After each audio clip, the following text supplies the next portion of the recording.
Welcome to Turnbuckle TV. I'm the Mad Conservative Crimefighter and returning for the second time. My name is the Analyst, Robert Leach. Welcome to Turnbuckle TV. Now, this one's going to be a little different because I'm not going to be praising President Archie. I'm done with him. Screw him. Screw President Archie. Before I said anything about screw President Archie, and I always said Archie was good and I had a great message for Archie, that was a character. That was the fight before Christmas. I finally realized that President Archie is not best for business. So many promises were broken to me. So many promises made to me that never came to fruition. And I'm tired of it. Goodbye, Archie. I bid you farewell in all of your future endeavors. Now let's get into this thing. A couple of weeks ago, we had PWA's "'Twas the Fight Before Christmas, December 10th. It was the last show of 2016. It was at Lanphier High School. Here's what I think. I'm not 100%. I'm not sold on your splitting up with Antoine Archie. I think you are saying this because you were going to get a sack of coal from Santa Claus. This has nothing to do with Santa Claus. This has something to do with my brain and my conscience telling me that if I keep going with President Archie, bad things will happen. Bad things will happen. Brian Ely had not talked to me in months after I announced I was part of Archie's regime or whatever crap I said. You know, Brian Ely hadn't talked to me since then. Now Brian Ely's finally started to say words to me and finally say, I see you've come to your senses. And we're finally on good terms now, but that's enough of that. Let's get into "'Twas the Fight Before Christmas." In the opening contest, we saw Bradley Stevens III take on Guy Smith, and the ending of that match, technically in the record book, Bradley Stevens III won that match because Zero Hype Guy Smith got frustrated and started beating the crap out of him with a chair. Well, here's the thing. You got away from your saying, oh, Archie didn't do anything for me. Like, first time you were here, you were just this depressed, crabby, sourpuss. You weren't acting like a broadcaster should be for someone who's supposed to be a broadcaster, you weren't playing the part. You were just this grouchy, unhappy guy who, I guess, got shoved in the third chair. It's like, say what you need to say in front of the camera. Didn't exactly encourage the viewers to do, or at least get interested in what you were supposedly trying to sell, and then just got up and left. Right? If you're going to be a broadcaster, you got to be a little more cheerful and. Well, I am because I've finally gotten rid of President Archie. When I was with President Archie, everything was so serious. Everything had to be done right. Now, you wing it. Just wing it.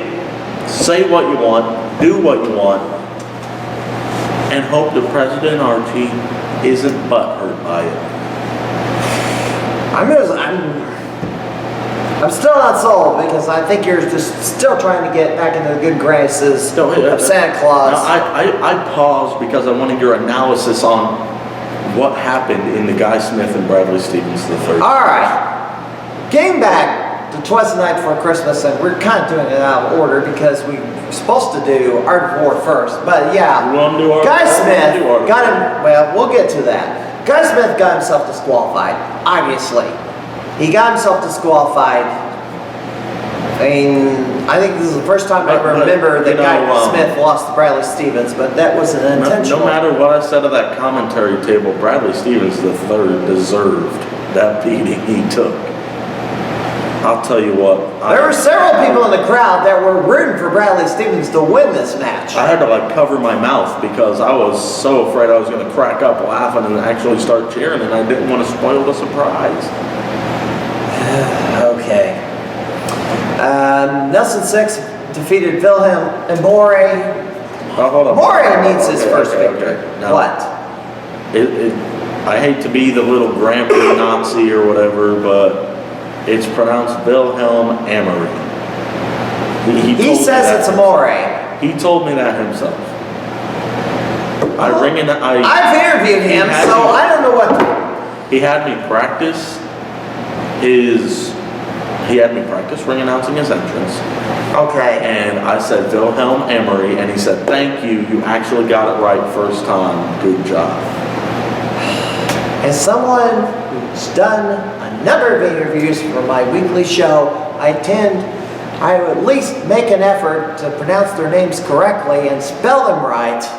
I don't know why he didn't give me the correct pronunciation of his name, but that's what I've been used to for a while. Maybe he was just trying to be polite. Hello, my children. My name is Wilhelm Amory. Well, it is Italian. But yes, both tag team champions were in action. Nelson Six, one half of All Eyes on Us. His other half, Micah Pope, he started to beat down with Nelson Six on Wilhelm Amory. And luckily, to come save the day was former regional heavyweight champion, longest reigning regional heavyweight champion, longest reigning singles champion in PWA history. Derek Moss came down to make the save and challenged Micah Pope to a match, which Micah Pope accepted the challenge and lost. Suffered from that brain buster. Yes. I cannot recall, Micah Pope, he was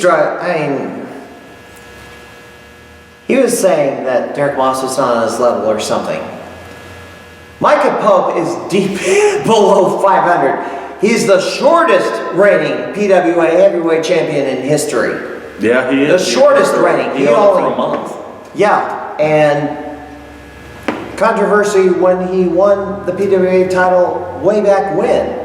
And they had to basically redo the match, have them face off again, and have the fall counted by a guy with a striped shirt. Micah Pope was given the title by someone who was not wearing a striped shirt. And that was corrected as, well, it should have back then. But that's then, this is now. And Wilhelm, going back to Art of War, and we're going to have to skip backward because when we get to the main event of Twas the Night Before Christmas, we're kind of missing out on what happened when the titles got changed hands. I mean, Derek Moss was not champion, so we need to backtrack a little bit. Yeah, let's backtrack it up. Okay, so pull it up there on there. Let me bring this up here. PDA file here. Art of War. It was a very controversial evening, to say the least.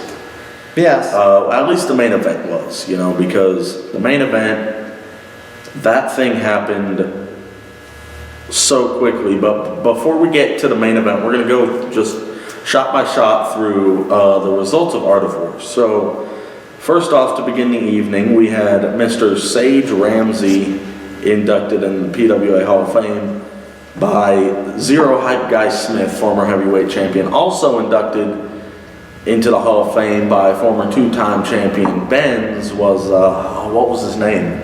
That would be the guy sitting on your left. Oh yeah, there he is, right there. Mad conservative crime fighter.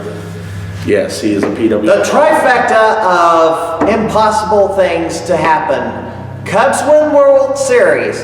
Donald Trump is elected President of the United States in one of the biggest political upsets in history.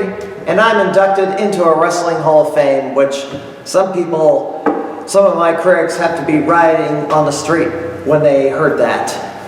Oh, I'm sure they were. I'm very sure they were. Anyway, to start off the evening, the Carnival, Hatta and Cardini, defeated Academic Probation. Their debut of Academic Probation in PWA, Chase Brooks and Bradley Stevens III. And now, the Carnival needed that victory. We have not seen Chase Brooks since, what was it? Early 2015.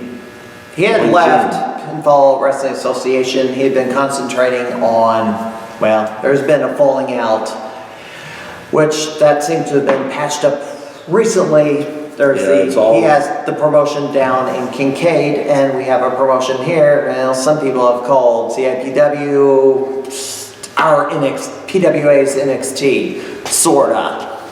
But anyway, regardless, all the issues have been resolved, and we're all Chase Brooks one is big back. happy family now. Well, something like that. I don't know about happy family, but the Carnival won, convincingly defeated Brooks and Stevens. Up next, we had two former tag team partners go at it. We had Jake Lander, who turned his back on Roscoe.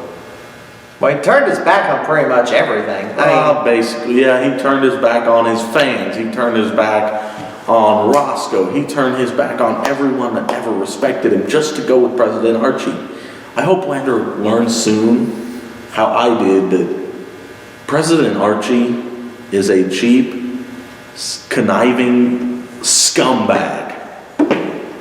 And I'm still trying to figure out if you're really that sincere about it.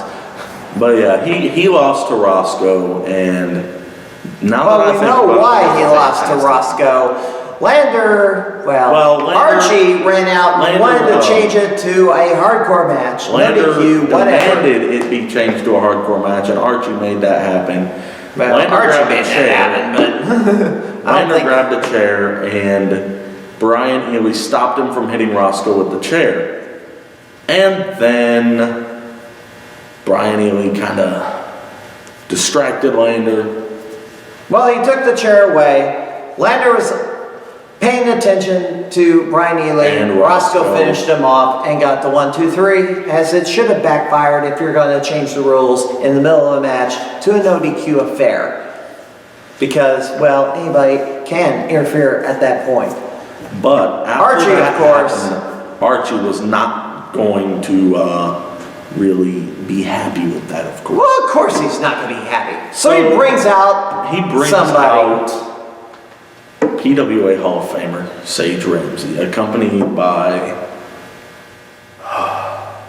He brought out Bishop. This big sack of freaking pudding. This big sack of vanilla freaking pudding into the ring. Freaking the model Stephen Bishop was brought into this match. And I'm trying to talk a little faster because you talk too slow. Okay, fine. Anyway, so Antoine Archie made it a handicap match. Sage Ramsey and the model Bishop did defeat Brian Ely. Yes, and of course, Archie paid him a lot of money. Yeah. Up next. And he's still paying him. As we'll get to that later. Attitude Inc. did have that colossal matchup against Benz and Scotty Cash. The Hot Boys. A match that's apparently never happened before in that configuration. Guy Smith and Scotty Cash, and Scotty Smith has faced off against Scotty Cash and Benz in individual matches. Ditto Spencer Powers, but apparently they've never faced off in a tag. And Ben said if he lost this tag match that he was going to hang up the boots and walk away. Well, they lost that tag match, and Benz hung up the boots and walked away. And Attitude Inc., there was a question. Was Attitude Inc. going to be on the same page?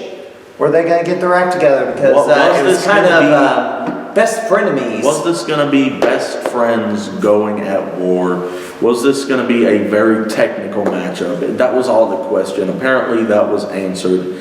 All the bullying by attituding, I really don't think that was necessary. Back when I was with President Archie, I didn't think that was necessary.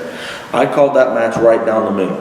And I think that Attitude Inc., once they got on the same page, kind of regressed, kind of harkened back to when they were a well-oiled machine and not doing any sort of infighting. The last few weeks, first couple of matches that they reunited, I mean, Guy Smith has been reluctant to reunite this team and go as tags because Guy Smith wasn't having that. If you don't Guy Smith won his heavyweight title back. That's all there is to it. And Guy Smith and Spencer Powers had a very fierce rivalry with each other earlier in 2015 and late 2014. It's been that way. Yeah, it's been an air promotional feud. Guy Smith won his most recent heavyweight title from Spencer Powers. It was February 2015 is when that happened, and Guy Smith wanted nothing to do with Spencer Powers, but it seems like they're starting to kind of culminate back into some sort of team. Yeah. I don't know, but after that we had the second ever female graduate from Pinfall Academy, Piper Brooks, take on the special guest of the evening from Ohio. Her name is Shauna Reed, and Shauna Reed defeated Piper Brooks in her PWA debut, and she did a move we've never seen in a PWA ring before. At least I've never seen it in a PWA ring before. She defeated Piper Brooks with the curb stomp. I didn't know that was an extremely rare move, but Piper Brooks is quite inexperienced. I haven't seen that move since WrestleMania 2015 when they banned Seth Rollins from using it. But you mean Randy Orton? It's really Randy Orton's move. Just Seth Rollins took it from him. Randy Orton's move is the pump kick. I don't know. Who's the better analyst? You decide. Anyway, up next, PWA Tag Team Championship was on the line. All eyes on us defending against any and all comers, and those any and all comers were Joey Grunge and Sensei Bach. Newcomers, yes. Well, Joey Grunge isn't a newcomer. No, but I mean, Bach Sensei Bach is, yes. A brand new tag team in PWA. They came in and they tore the house down. Well, they faced off. There were a couple times I thought Joey Grunge and Sensei Bach were going to win that thing. But Joey Grunge, I think, was setting up to end that thing. And Queen Stephanie King jumped up on the ring apron and distracted him. And Joey Grunge can't resist a splendidly great looking woman. And well, there's been some ladies in the crowd that think she's showing off a little bit too much. And I don't know what Grunge was doing, but he got pushed out of the ring, almost landed on Stephanie King, and Stephanie King hit Sensei Bach with her purse, and then Nelson Six and Michael Pope picked up the win. And Joey Grunge was knocked out somehow on the outside of the ring. I don't know what happened, but the reason Stephanie was able to get in the ring and hit Sensei Bach in the leg with her purse is because the referee was outside not paying attention to the match and paying attention to Joey Grunge. Of course, apparently, there's no security guards or referees that could have came out and helped Joey Grunge to the back right then. Well, why would Joey Grunge be held to the back? I mean, I don't know what happened to Joey Grunge. He was clearly hurt. Hurt from what? And that's the question. He must have did something when he landed on the floor outside the ring. We haven't seen him since. What do you mean we haven't seen him since? We haven't seen him in PWA since. Well, he was still... Well... Whatever. He was active in the ring. He just was not at Twas the Night Before Christmas. I don't see what your problem is. I'm not with President Archie anymore, and I feel great. Main event.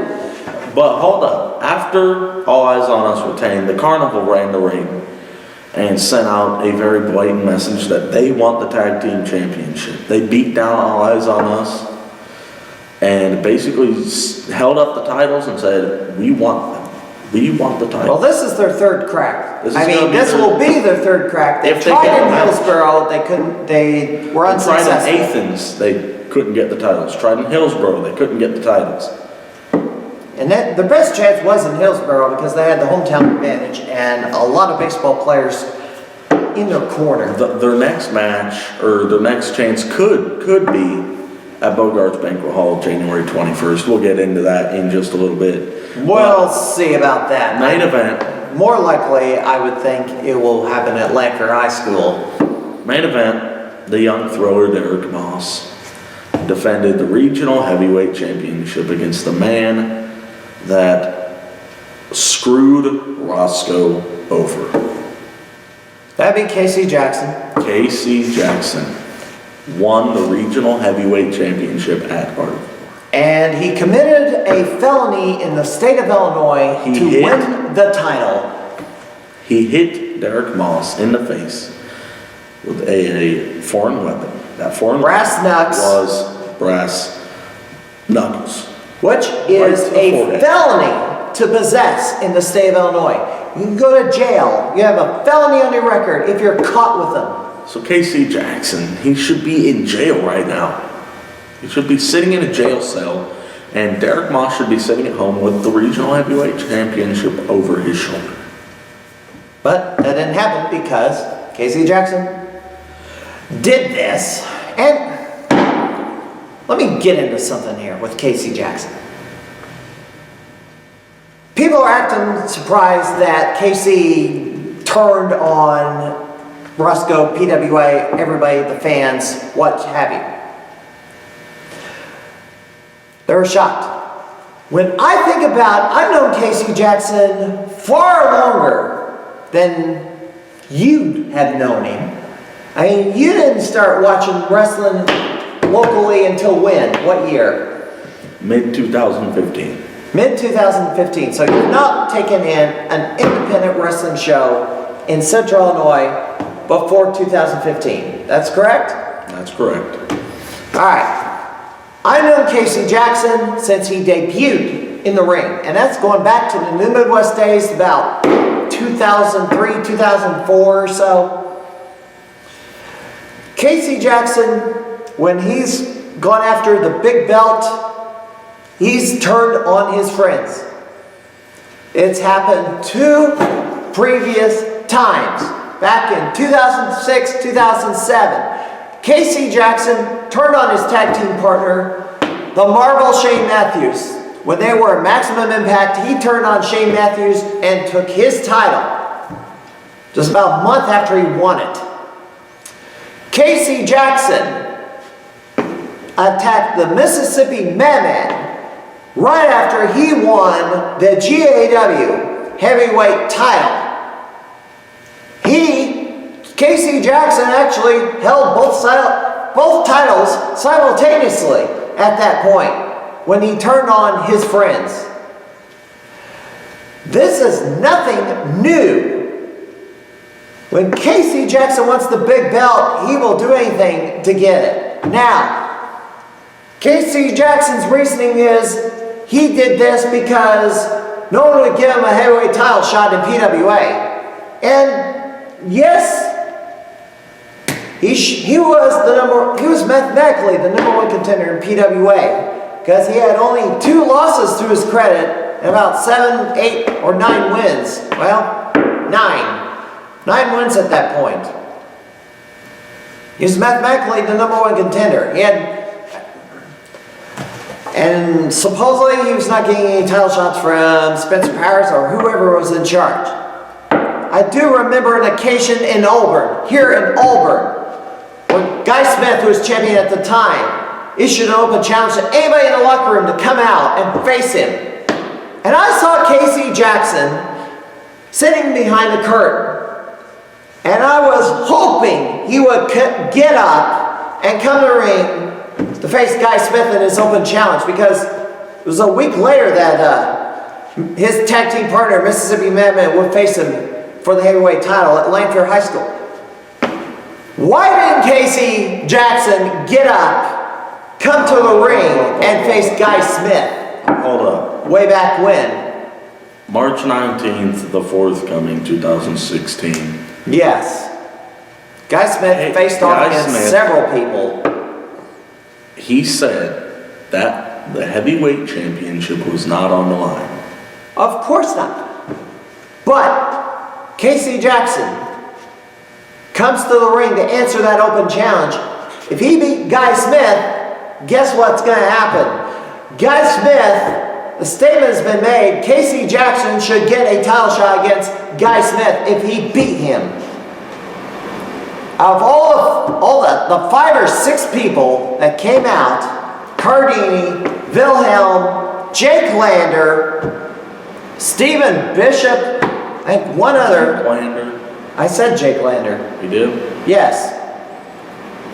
There might have been one other person. That name escapes me. I think it was just, 4 others at least. Madman came out last. Hit the 5th floor. 1, 2, 3. Movement. Took him. That's it. Casey Jackson could have come out from behind it, could have answered the call and took an opportunity right there to make a statement saying, I deserve a heavyweight title shot. He did not. Very true. So why, I don't care for him coming out to take away a title shot that Roscoe earned. If it was a 31-man Oktoberfest, as soon as number 30 came out and the clock started ticking, I guess there was a 90-second interval for that particular night, reduced from 2 minutes because of time constraints.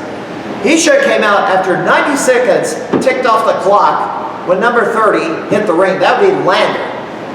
Yeah, Jake Lander. He should have entered the ring at that time, not until Roscoe was the last person in the ring and the bell rang. Coincidentally, Jake Lander was number 30.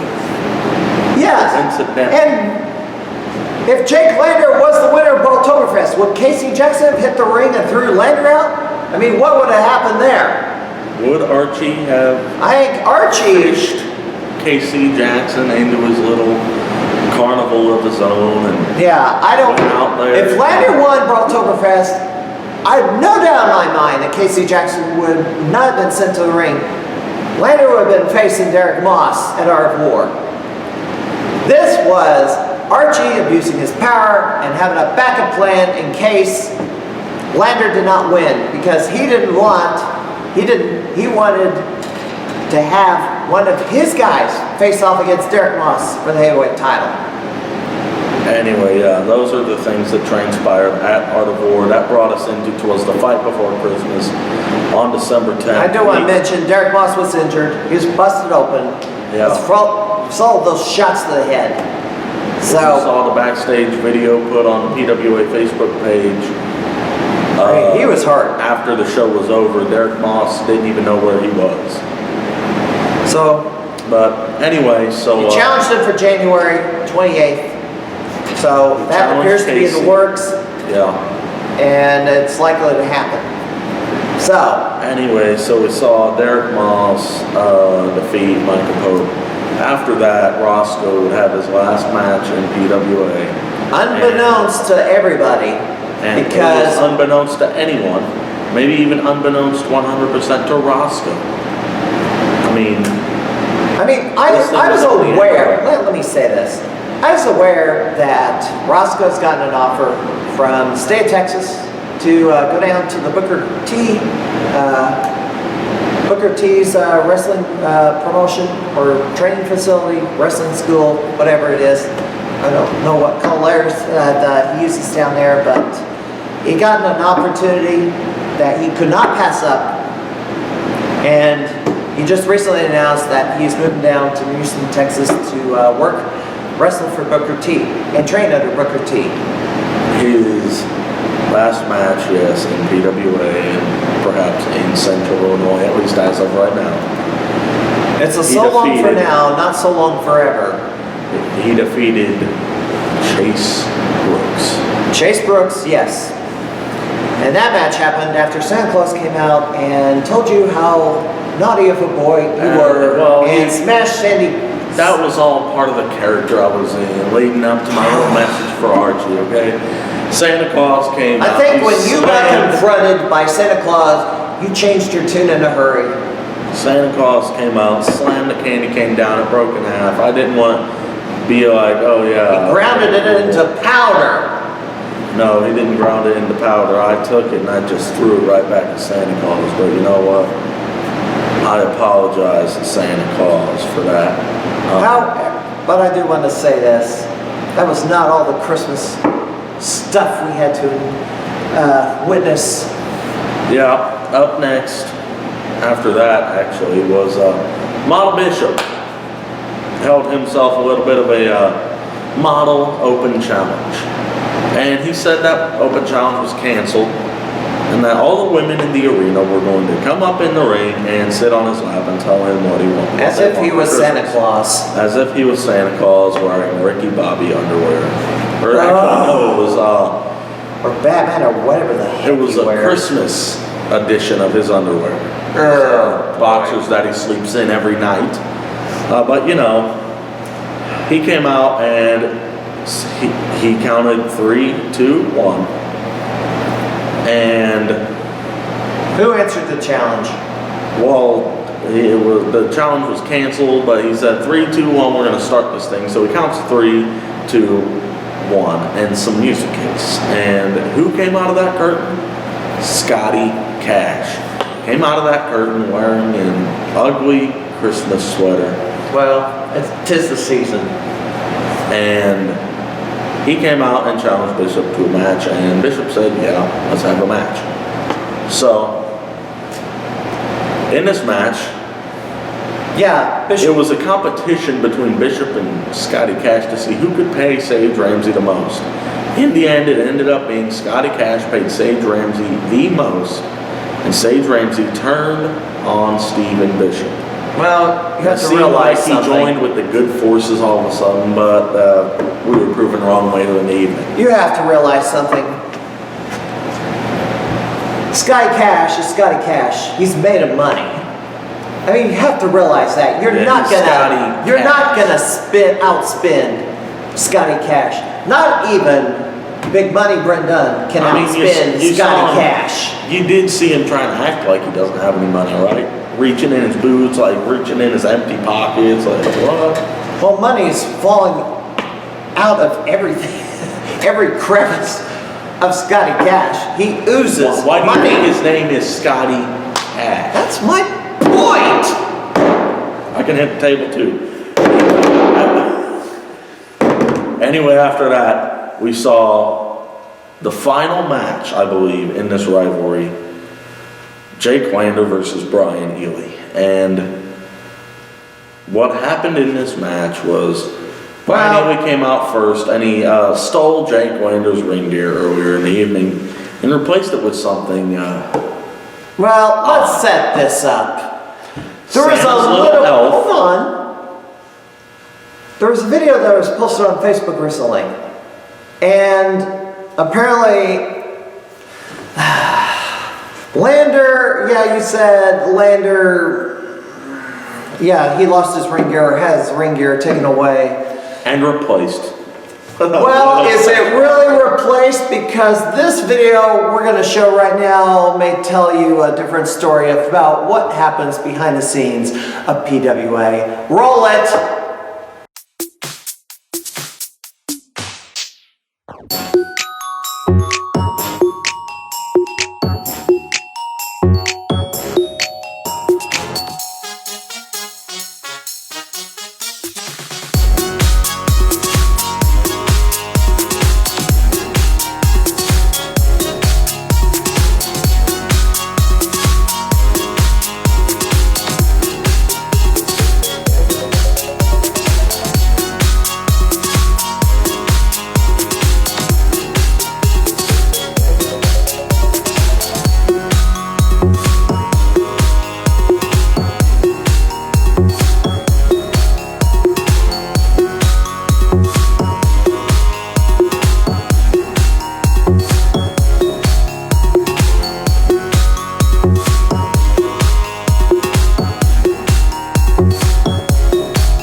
that's what.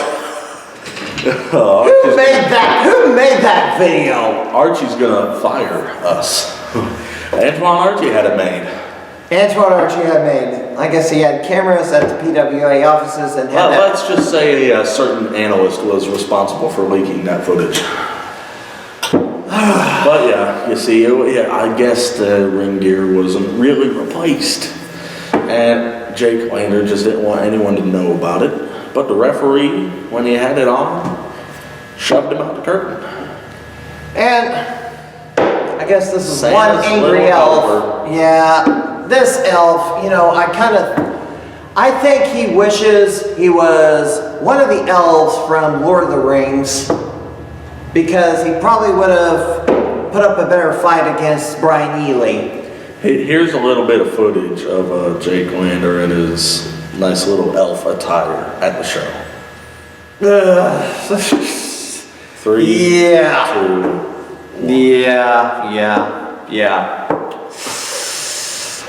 I'm pretty sure he wishes that never ever See the two happened. videos we just showed you? Those two little elf attires match pretty well, don't they? Yeah.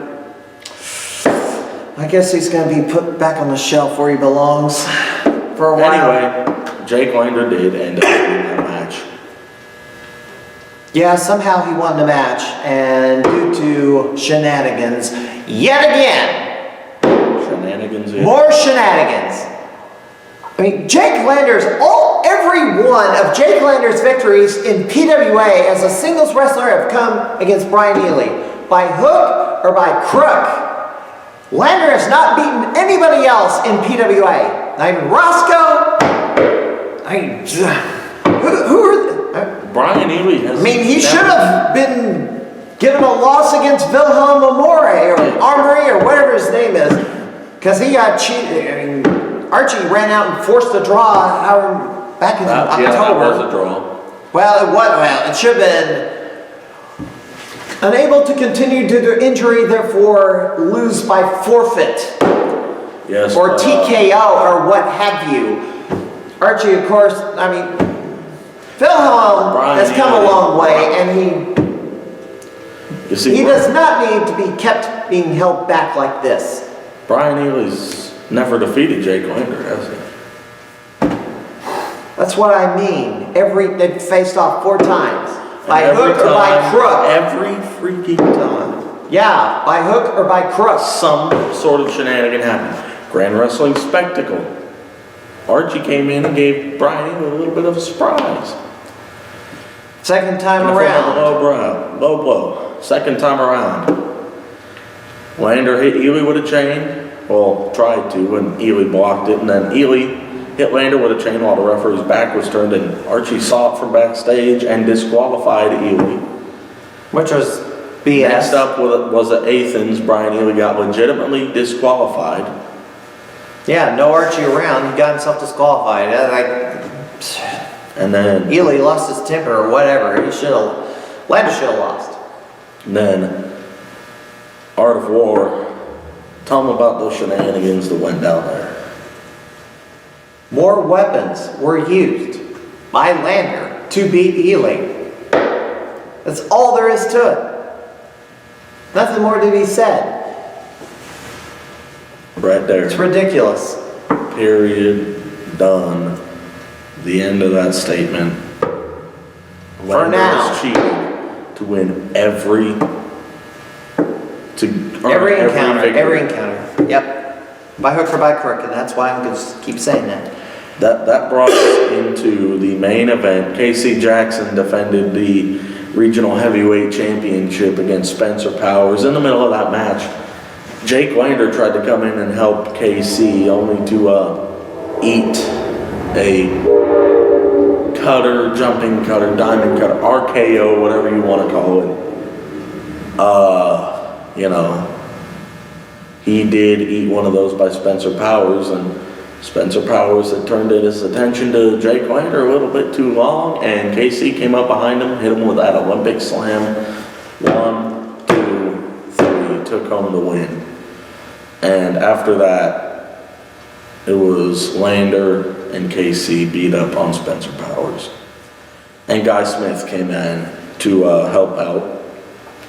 Then here came Mr. Sage Ramsey with Antoine Archie in tow and helped out KC and Lander. Then Derek Moss came out to save the day, and that set up our main event for The return. our first show of 2016, January 17. 21st. You know, you're right. January 21st, 2017. Bogart's Baker Hall, Jacksonville, Illinois. Show starts 7 p.m. as usual. Doors open 6:30. Place has been remodeled. The place has been fixed up after that fire in the bar area. The whole building has been repaired, refurbished, what have you.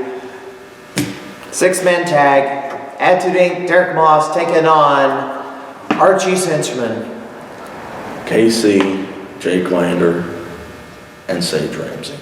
And that's Team your main Moss event.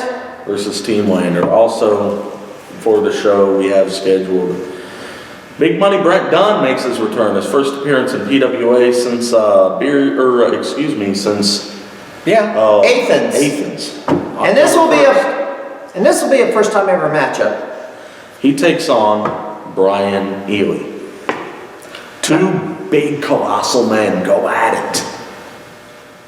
Now there's been some chatter about getting first time matches in PWA that have not been held because we've had too many occasions where certain people got way too many title shots against the champion that that probably fueled Casey Jackson's frustration over not getting title shots because certain people were getting more title shots or getting title shots like they were handled like candy. I don't know. Very true. But we also see the model Stephen Bishop. He takes on Joey Grunge. The last time they faced off, it was in Hillsborough. In a triple threat match, Wilhelm Amory was a part of that. Model Bishop ended up walking out on that match. Yeah, he wussed out is all he did. He wussed out and took the loss. Also, we see All Eyes on Us. They host another open challenge for the Tag Team Championship. Who will accept? It could be anyone. I mean, Attitude Inc. could pull double duty. And well, with so much at stake, I don't see them doing it this particular event. They're going to hold their powder. It could be anyone. It could be any sort of random teaming. It could be Bradley Stevens and Chase Brooks. It could be, who do you think? It could be Wilhelm Amory and freaking... Well, Wilhelm does have motivation to get revenge against AEOU after what happened at Twas the Night Before Christmas. So I did mention to him maybe he should scrounge up a partner and face those two because Wilhelm is still looking for a win. Sort of combination. It could be Wilhelm Amory and Scotty Cash for a win, or it could be someone like... Well, that would be a ragtag team if I ever heard one. Yeah. It could be the Carnival. It could be anyone that wants to accept. I'm quite sure the Carnival wants to face EOU in Springfield. I'm pretty sure. Either way, when they do face All Eyes on Us next, it will be their third title shot. Alright. Well, time's getting away, and this episode ended up being much longer than it should have. A week after the return, we have our return to Lanphier High School. January 28th, same information, except it's at Lanphier. Main event? Jackson. Sounds to me KC Jackson defends against the well-deserving champion, Derek Moss. It will be a rematch. Derek Moss issued the challenge. Now all it is a matter of Jackson accepting the challenge. Anyway. Tickets are on sale. You can go to our Facebook page, Facebook.com/PWA Springfield. Let me handle this. Facebook.com/PWA Springfield. Go to the shop section. You can order your tickets online for both shows. The return in Jacksonville and Blood, Sweat, and Tears in Springfield. You can order your tickets, no shipping cost. You print your receipts out and bring them to the ticket counter when the event occurs, and you'll be credited for admission. Buy yourself a DVD while you're at the shop. Buy yourself a t-shirt. Buy yourself a wristband, bumper sticker, window decal. Buy yourself a subscription to the PWA fan club. All right. Anyway, that's it for this edition of Turnbuckle TV. My name's the Analyst, Robert Leach. I'm the Mad Conservative Crimefighter. We'll be seeing you next time.